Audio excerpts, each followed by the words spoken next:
although Danielle Cabral had an excellent rookie season on The Real Housewives of New Jersey. By season 14, things became much less favorable for her. The entire season was toxic. Several cast members had to adjust to the show's dynamics or risk being fired.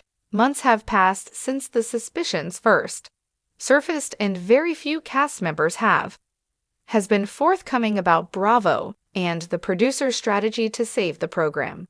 Danielle, who often got into violence altercations with Jennifer in this season 2, talked on the show's future.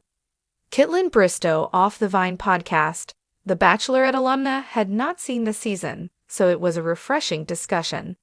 As she spoke with the founder of Bowie Kids more broadly, several of the interviewers are really engrossed in the show and have predetermined ideas about where the show may go based on their favorite cast members, which has been a very aggravating aspect of recent podcast appearance, being that Caitlin hadn't watched the season and was more interested in the behind-the-scenes content of the program than the news. It made for an entertaining chat. The main concern among the attendees was the fate of Real Housewives of New Jersey during its prolonged break, as the producers grappled with the disappointing season and explored their options for rescuing the program because of the terms of their contracts. Danielle said that she is well aware that the girls aren't committed for several seasons and that things might stop at any point. Danielle acknowledged that the show is altered the entire cast when Caitlin questioned her about the future of the program.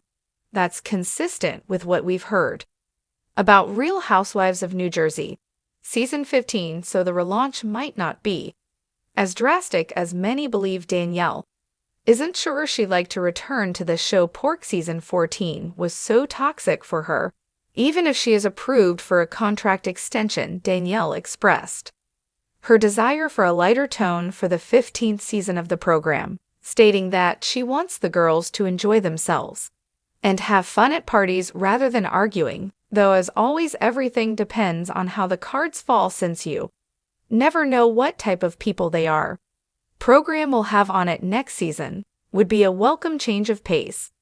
What it has been in previous years. For now, Danielle is focused on the future, hoping to meet Poe from Jersey Shore family vacation, which Caitlin finds intriguing given that Jersey Shore style programs are essentially melting pots of volatile characters. It could be best for Danielle to take her next steps in a direction similar to that regarding her opinions on violence on The Real Housewives of New Jersey. Danielle has been ambiguous lately. She chuckled at her physical altercation with Jennifer during Joe Gorga's comedy show, claiming that seeing it again with her friends was much more enjoyable. However, during a virtual Real It podcast interview with Page 6, she stated that using violence is never the solution, since Real Housewives of New York Jersey season 15 is in such a horrible state that we won't get any solid information until 2025. It's impossible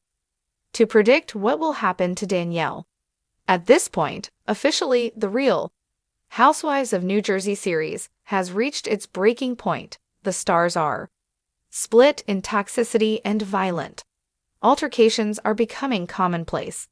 Plot points: we detest it. Thank you. Bravo must now choose how to advance this series in an efficient manner. We believe that the network need to address this issue with its current stars, as all of its full-time cast members are vocal about their experiences on Real Housewives of New Jersey season 15. Kindly Bravo, you've got some extra work. Thanks to Rachel Fuda speaking with us weekly. Rachel, cast member since season 13, expressed her vision for the Real Housewives of New Jersey season 15 roster. Just so you know, there are no surprises on her list. Rachel wishes her pals to remain in this cast. Rachel started, I have spent my entire adult life is trying to make my family and I happy. However, because she had to surround herself with poisonous negative individuals in season 14, her attempts were unsuccessful. Rachel therefore is okay with herself, Melissa, Gorga, Danielle, Cabral, and Margaret Joseph being the only cast members returning for season 15. Rachel wants to add a couple more faces mixed in, if there are still openings after these new hires sign. Rachel suggests adding Jennifer Feller. If Bravo returns, Teresa Judah's Rachel may take off beyond what this series indicated. Their rivalidad is even more intenso.